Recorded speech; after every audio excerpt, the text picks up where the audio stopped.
You, John Fitzgerald Kennedy, do solemnly swear.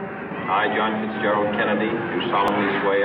That you will faithfully execute the office of President of the United States. That I will faithfully execute the office of President of the United States. And will, to the best of your ability.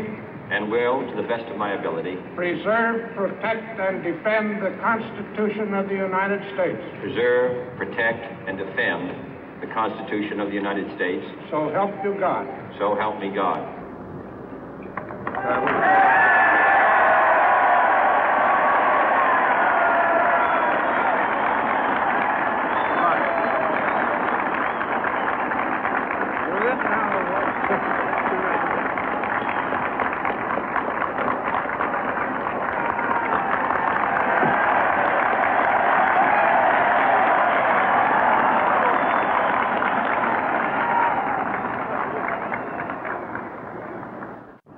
Vice President Johnson, Mr. Speaker, Mr. Chief Justice, President Eisenhower, Vice President Nixon, President Truman, Reverend clergy, fellow citizens.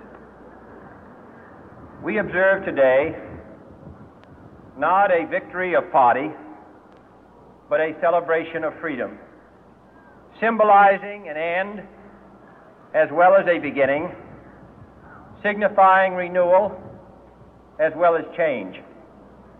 For I have sworn before you and Almighty God the same solemn oath our forebears prescribed nearly a century and 3/4 ago. The world is very different now, for man holds in his mortal hands the power to abolish all forms of human poverty and all forms of human life. And yet the same revolutionary beliefs for which our forebears fought are still at issue around the globe. The belief that the rights of man come not from the generosity of the state, but from the hand of God. We dare not forget today that we are the heirs of that first revolution. Let the word go forth from this time and place to friend and foe alike that the torch has been passed to a new generation of Americans born in this century, tempered by war, disciplined by a hard and bitter peace, proud of our ancient heritage, and unwilling to witness or permit the slow undoing of those human rights to which this nation has always been committed and to which we are committed today at home and around the world.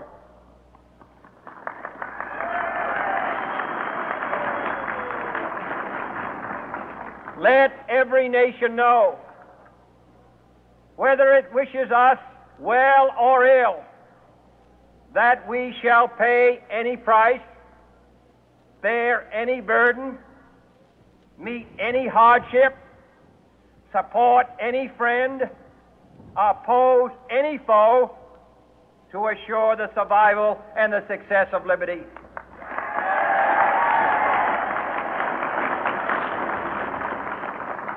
This much we pledge and more.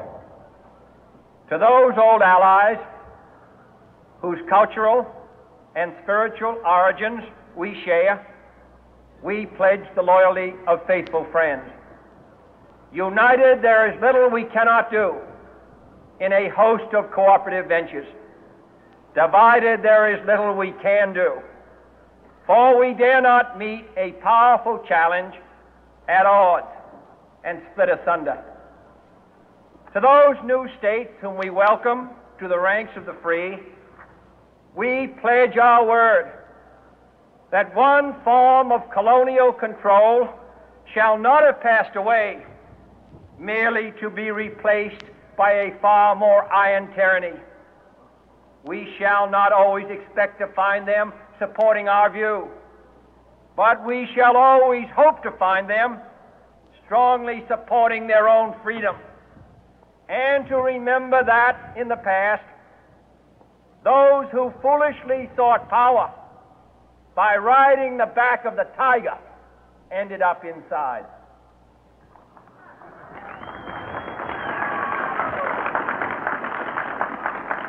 To those people in the huts and villages of half the globe struggling to break the bonds of mass misery, we pledge our best efforts to help them help themselves for whatever period is required, not because the communists may be doing it, not because we seek their votes, but because it is right. If a free society cannot help the many who are poor, it cannot save the few who are rich.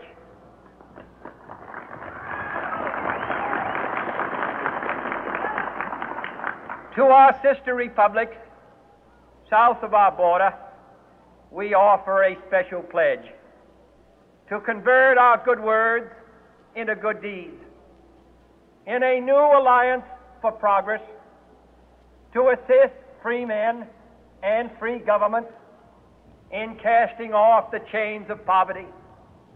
But this peaceful revolution of hope cannot become the prey of hostile powers.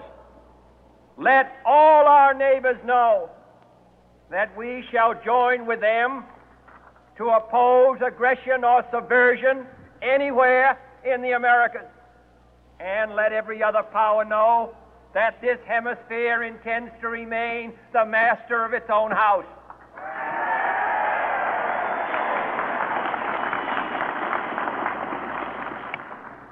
To that World Assembly of Sovereign States, the United Nations, our last best hope, in an age where the instruments of war have far outpaced the instruments of peace, we renew our pledge of support to prevent it from becoming merely a forum for invective, to strengthen its shield of the new and the weak, and to enlarge the area in which its writ may run.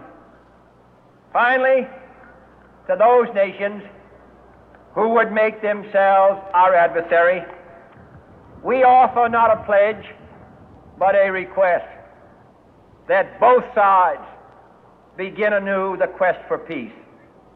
Before the dark powers of destruction, unleashed by science, engulf all humanity in planned or accidental self-destruction, we dare not tempt them with weakness, for only when our arms are sufficient beyond doubt can we be certain beyond doubt that they will never be employed. But neither can two great and powerful groups of nations take comfort from our present course, both sides overburdened by the cost of modern weapons, both rightly alarmed by the steady spread of the deadly atom, yet both racing to alter that uncertain balance of terror that stays the hand of mankind's final war. So let us begin anew, remembering on both sides that civility is not a sign of weakness, and sincerity is always subject to proof. Let us never negotiate out of fear, but let us never fear to negotiate.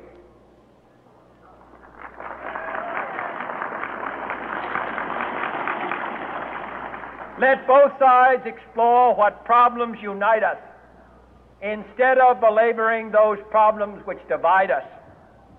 Let both sides, for the first time, formulate serious and precise proposals for the inspection and control of arms, and bring the absolute power to destroy other nations under the absolute control of all nations.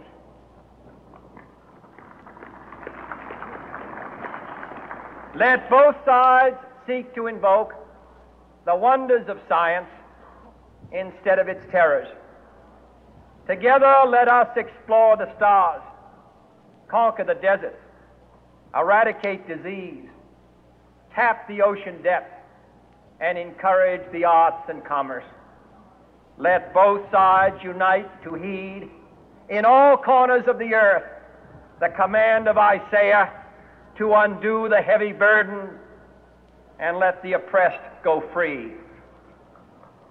And if a beachhead of cooperation may push back the jungle of suspicion, let both sides join in creating a new endeavor, not a new balance of power, but a new world of law, where the strong are just and the weak secure and the peace preserved. All this will not be finished in the first 100 days, nor will it be finished in the first 1,000 days, nor in the life of this administration, nor even perhaps in our lifetime on this planet. But let us begin.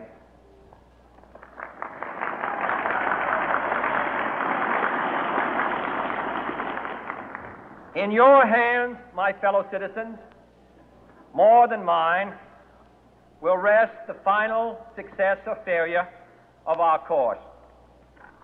Since this country was founded, each generation of Americans has been summoned to give testimony to its national loyalty. The graves of young Americans who answered the call to service surround the globe.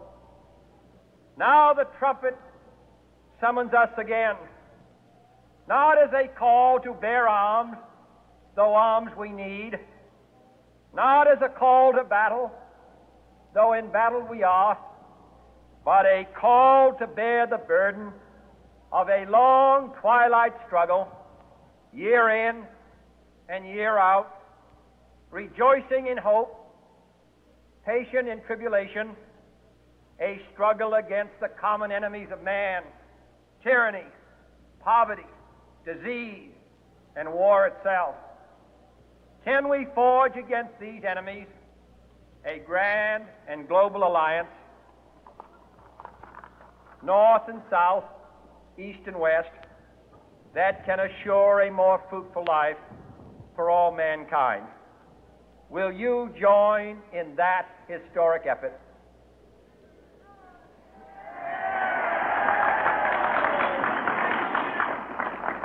In the long history of the world, only a few generations have been granted the role of defending freedom in its hour of maximum danger. I do not shrink from this responsibility. I welcome it.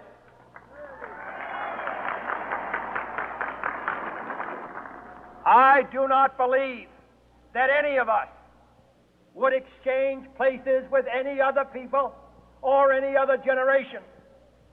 The energy, the faith, the devotion which we bring to this endeavor will light our country and all who serve it. And the glow from that fire can truly light the world. And so, my fellow Americans, ask not what your country can do for you. Ask what you can do for your country.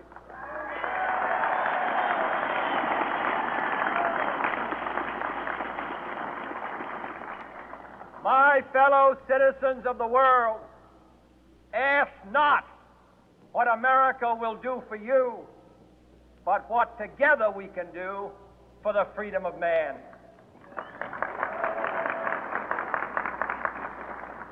Finally, whether you are citizens of America or citizens of the world, ask of us here the same high standards of strength and sacrifice which we ask of you.